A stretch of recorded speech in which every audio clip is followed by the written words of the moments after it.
It can be difficult to remain strong when your partner goes into a dementia unit, and you can often think, how am I going to cope?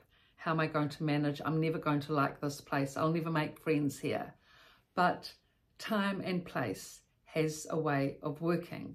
And indeed, there's good people in dementia units, just like there are good people in all places all over the world.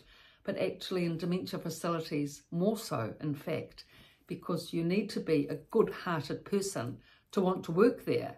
And certainly those regularly visiting relatives are good people visiting and coming to, keep company and support their relative with dementia. Takes a lot of strength, courage and commitment. So they're very good people.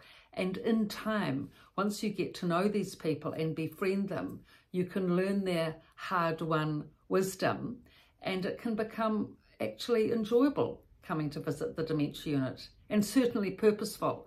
But those first few thorny months can be difficult, and it does require quite a lot of perseverance and grit to be able to manage. As we say here in New Zealand, and when going through the earthquakes here in Christchurch, it was all about kia kaha, think strong, be strong, and draw on your courage and inner strength to be able to move through. And in time, you'll get that support. No doubt you will get that support. Those regularly visiting relatives, who are called the regulars, they're very kind and good to each other. And when they see you as a new relative coming in with a newly admitted resident, now resident, they will go out of their way to introduce themselves and be kind and caring and considerate to you as the relative, let alone to the resident, because they know how difficult it was for them at the beginning. But once they get to know the system and the place and the staff and the routine and everything that goes on, and they start to click into all of that, of course, it becomes a lot easier.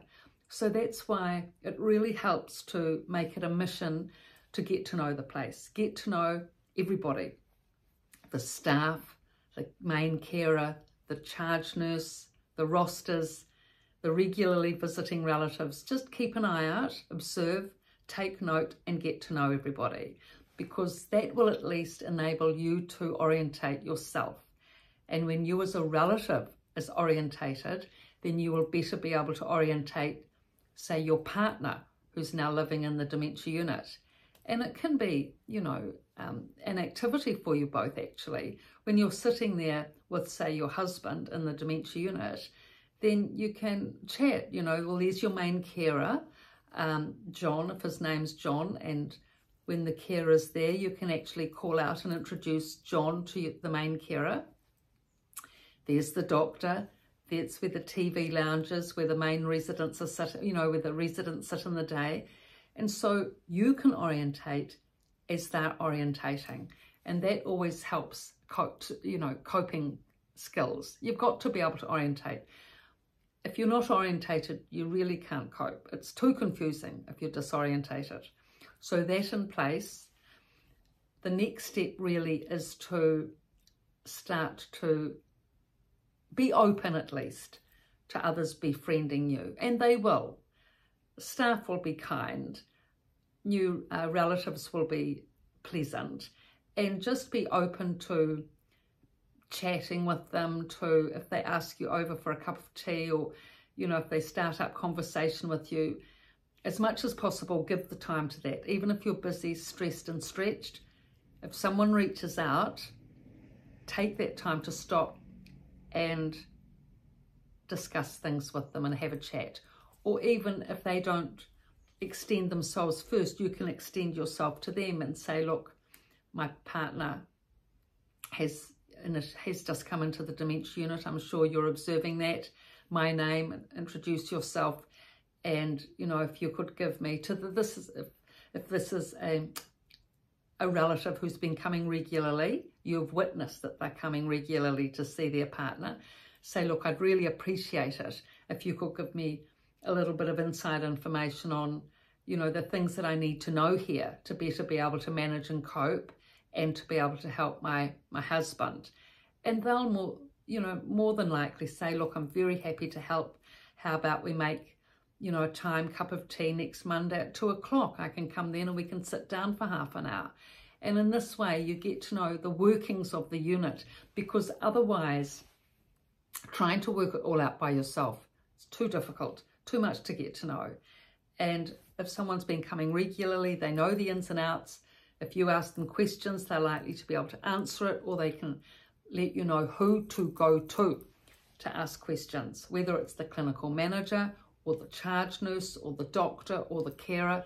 You need to know the system to be able to know who to ask what and to get the right answer for your questions. So a lovely friend that you can make, or befriend a relative at the unit that you can befriend, who can give you this information, really is gold in terms of you being able to cope with your partner living at the facility, because it's all about you coping too as the relative as well as the newly admitted resident. Now, you know, settled in the place resident, permanent resident, as people in dementia residence become, of course.